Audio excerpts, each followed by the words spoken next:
আমার দেশের কত ধনী আল্লাহ পাওয়ার জন্য মাহে রমজান আসলে মক্কায় দৌড়ায়, মদিনায় যায়, কয় মক্কায় নামাজ পড়বো, মদিনায় নামাজ পড়বো।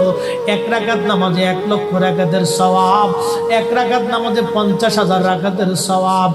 উমরা করে মক্কায় কাটায় সময় মদিনায় কাটায়, মক্কায় কোরআন খতম দিতে চায়, মদিনায় কোরআন খতম দিতে চায়।